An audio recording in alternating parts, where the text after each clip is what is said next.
Next gen நேர்களுக்கு அனைவருக்கும் வணக்கம். நான் உங்கள் ஸ்ரீஷ்பம் விஜயகுமார். இன்றைக்கி பார்த்தீங்கன்னா கும்ப மாத பலன்கள். என்னங்க கும்ப மாத பலன்? அதாங்க மாசி மாத பலன்க. மாசி மாத பலன்கள் மகத்துவமான பலன்கள். ஏன்னா மாசி மகம் வருது, இந்த மாதத்தில் 2 கிரகணம் வருது. அப்போ சார் நல்லதா கெட்டதா நிச்சயமாக பார்ப்போம். நிறைய பேர்த்துக்குங்க திருமணம் இருக்கா இல்லையா, எட்டா கனியாக இருக்கிறவருக்கு திருமணத்தை பற்றி பேசிடுவோம். பார்ட்னர்ஷிப் நிறைய பிரேக் டவுன் நடந்திருக்கு இல்லையா, அதை பற்றி. கணவன் மனைவியாக இருக்கலாம், தொழிலாக இருக்கலாம். சார் கடன் என்ற ஒரு பிரச்சனைக்கு தத்தளிக்கிறாங்க. குடும்பத்தை டெவலப் பண்ணணும், குழந்தை வகை பார்க்கணும். நிறைய பேருக்கு சினிமா சம்மந்தப்பட்ட ஆர்வம், சோசியல் மீடியா சம்மந்தப்பட்ட நிறைய இது இருக்குது. ஆனால் ஏன் சார் அமையலை, இந்த மாதத்தில் எங்களுக்கு தீர்வு இருக்குமா, இது போன்ற பல கேள்விகள் உங்கள் மனசு இருந்துக்கிட்டே தான் இருக்குங்க. சார் சொத்து சுகம் வாங்கணும். ஒரு மனிதனுக்கு கைப்பிடி நிலமாக இருந்தாலும் தன் சொந்த பேரில் இருக்குங்க. வாடகை வீட்டில் படுற கஷ்டங்கள், இந்த மாமியார் மருமகள் சம்மந்தப்பட்டது இன்றைய காலகட்டத்தில் நவீன காலமயமாக்கப்பட்டிருக்கு. இதுதான் இது. மாசி மாதத்தில் இந்த கிரகண காம்பினேஷனில் என்னென்னா, சூரியன், சுக்கிரன், புதன் கூட ராகு இந்த கிரகம் இருக்குது. அப்போ நிறைய விஷயத்தை அள்ளி கொடுக்க போகிறது மாற்றுக்கருத்தில். ஸோ ஒரு சில விஷயங்கள் தவிர்க்கணும்னு சொல்ல போகிறேன். ஒரு சில ராசிகளுக்கு நிச்சயமாக தவிர்த்துட்டால் தான் பெட்டர். ஏன்னா இந்த நேரத்தில் உங்களுக்கு அள்ளியும் கொடுக்கும், அள்ளியும் எடுத்துகிட்டு போயிடும். அப்போ நிறைய இன்வெஸ்ட்மெண்ட்டில் கவனமாக இருக்க வேண்டிய காலகட்டமாக இருக்குது. அதை பற்றி தெளிவாக பார்க்குறேன். ஒரு நிறைய ராசிகளில் உங்கள் ராசிக்கு என்ன ஏதுன்னு தெளிவாக இப்போ பார்க்க ஆரம்பிக்கலாம். துலாம் ராசி என்பர்களே, மாசி மாத பலாபலன்கள், கும்ப மாத பலன்னே சொல்லலாங்க. இந்த நேரத்தில் உங்களுக்கு நடக்கிற யோக பலன்கள் என்ன சார்? இந்த மாதத்தில் கிரகணம் வருதுங்க, சந்திர கிரகணம், சூரிய கிரகணம், மாசி மகம் வேறு வருது. இத்தனை காலகட்டத்திலையும் உங்களுக்கு ஒரு கோல் வச்சுற மாதிரி ஒரு சில பலன் இருக்குங்க. நிச்சயமாக செய்தே ஆகணும். ஒரு சில விஷயம் தவிர்க்கணும். அதை பற்றி தெளிவாக பார்த்துறோம். முதல்ல உங்களுக்கு திருமணம் சம்மந்தப்பட்டது தவற விடக்கூடாத காலகட்டம். உங்களுக்கு குருபலன் உண்டு. உங்கள் ராசிக்கு 7ஆம் இடத்தில் 4ல் இருக்கார். திருமணம் சம்மந்தப்பட்ட அமைப்பு பொற்கிஷமாக இருக்குங்க. இதனால் திருமணம் சம்மந்தப்பட்ட பேச்சுவார்த்தைகள் பேசுகிறது இந்த மாதிரிலாம் டக்குன்னு பண்ணிக்கணும்.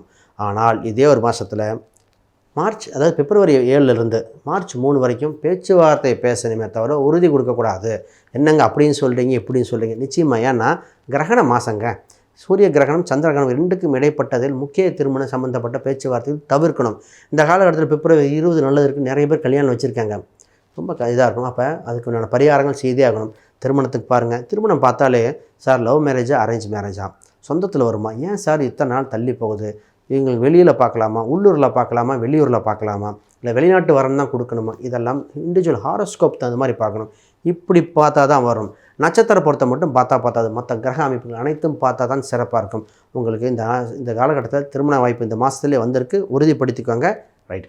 இப்போ நிறைய பேர்த்துக்கு இந்த ராசிக்கு சார் வேலையில் மாறுதல் பண்ணலாமா, வேலையில் ரிஸ்க் எடுக்கலாமா, வேலையை விட்டு போகலாமா? பொதுவாக ஒன்று புரிஞ்சுக்கணும். உங்கள் ராசிக்கு 6ஆம் இடத்தில் சனி பகவான் இருக்கும்போது அங்கே சமநிலைப்படுத்துகிறார். இந்த நேரத்தில் உங்களுக்கு எதிரிகள் தொந்தரவு கொடுத்தவர்கள் விலகும் காலகட்டம். சார் வேலையில் ஒரு படிக்க வேண்டிய காலகட்டம். வேலையில் படிக்கணும். வேலையில் உங்கள் ஸ்கில்லை டெவலப் பண்ண வேண்டியது. கொஞ்ச நாள் கரெக்டாக இருந்தால் உயர் பதவி உச்சத்துக்கு முடிச்சிடும். இப்போ வெளிநாட்டு வேலைக்கு நல்லாயிருக்கும், வெளி மாநில வேலைக்கு நல்லாயிருக்கும். ஆனால் உள்ளூரில் வேலை செய்பவர்கள் கவனமாக இருக்க வேண்டியது. வேலையை விட்டு போகிற அம்சம் குறைவாக இருப்பதால் வேலையில் கவனமாக இருங்க. இதே நேரத்தில் நிறைய பெண்களாக இருக்கிறவங்க ப்ரெக்னன்சிக்காக, ஆண்களாக இருக்கிறவங்க சின்ன ஹெல்த் இஷ்யூஸ்க்காக லீவ் எடுக்க வேண்டிய காலகட்டம். இப்போ புது வேலைக்கு போயிட்டு லீவ் எடுக்க முடியுமா? இதெல்லாம் பார்த்துட்டு பண்ணணும். பொதுவாக இந்த நேரத்தில் ஹெல்த்தை பார்த்துக்க வேண்டிய காலகட்டம்.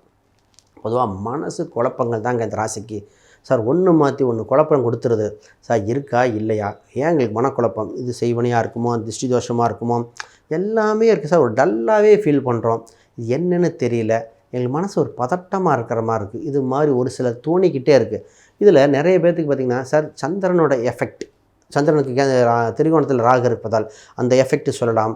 ஒரு சில திருஷ்டி தோஷமும் இருக்கிற காலகட்டம். அப்போ உங்கள் வளர்ச்சியோ உங்கள் புகழ் சம்மந்தப்பட்டதோ வெளியே தெரியப்படுத்த வேண்டாம். ஆல்ரெடி அடி மேலே அடி வாங்கி இப்போ தான் எந்திரிச்சு மேலே வரோம், அதுக்குள்ளே மீண்டுமா அப்படின்னு தோணுகிற காலகட்டம். ரைட். மாணவர்கள் பற்றி பேசுகிறோம். பாருங்கள், மாணவர்கள் கோல்டன் டைம். இப்போ அவங்க கரெக்டாக சூஸ் பண்ணால் வாழ்க்கை செட்டில்டுங்க. என்ன கரெக்டாக சூஸ் பண்ணால் சார் +1 +2 என்ன படிக்கணும், +1 +2 இல்லாமல் டிப்ளமா ரூட்டில் படிக்க வைக்கணுமா, சரி +2 படிக்கிறாங்க, அவங்களுக்கு நீட்டா, ஜேஇயா, இல்லது இன்ஜினியரிங்கா, இல்லை பிகாமா, பிபியா, என்ன சார் படிக்க வைக்கணும், உள்ளூரா இல்லை ஹாஸ்டல் பண்ணுமா, இது மாதிரி எண்ணற்ற கேள்விகள் வந்துட்டுருக்கோம். கரெக்டாக சூஸ் பண்ணால் லைஃப் செட்டில். ஒரு சிலருக்குலாம் சொல்லியிருக்கேன் சார் மேனேஜ்மெண்ட் வேண்டாம், வெயிட் பண்ணுங்கள், நோட்டாலே கிடைக்கும் அப்படி சொல்லியிருக்கோம். ஒரு சிலருக்கு சார் மேனேஜ்மெண்ட்டு தான், ஏன்னா பையனோட அமைப்பு பர்ஃபார்மன்ஸ் கொஞ்சம் கம்மியாகிற மாதிரி இருக்குது.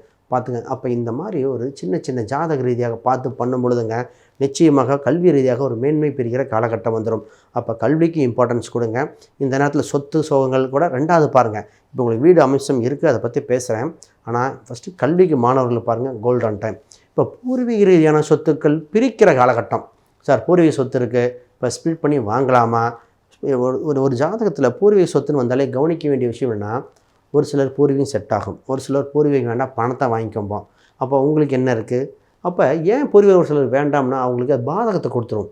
சார் ஆமாம் சார், ரொம்ப நாளாக பார்த்தீங்கன்னா வெளியூரில் தான் இருக்கேன், வெளி மாநிலத்தில் இருக்கேன், வீட்டுக்கே நான் போக முடியாமல் இருக்கேன், அப்போ எனக்கு எப்படி சார் அப்படிங்கிற இந்த நேரத்தில் வண்டி வாகனத்தை கொஞ்சம் கவனமாக போய்க்காங்க. ரொம்ப ரொம்ப முக்கியமான காலகட்டமாக இருக்குது. தந்தையின் உடல்நிலை கவனிக்க வேண்டிய மாதம்.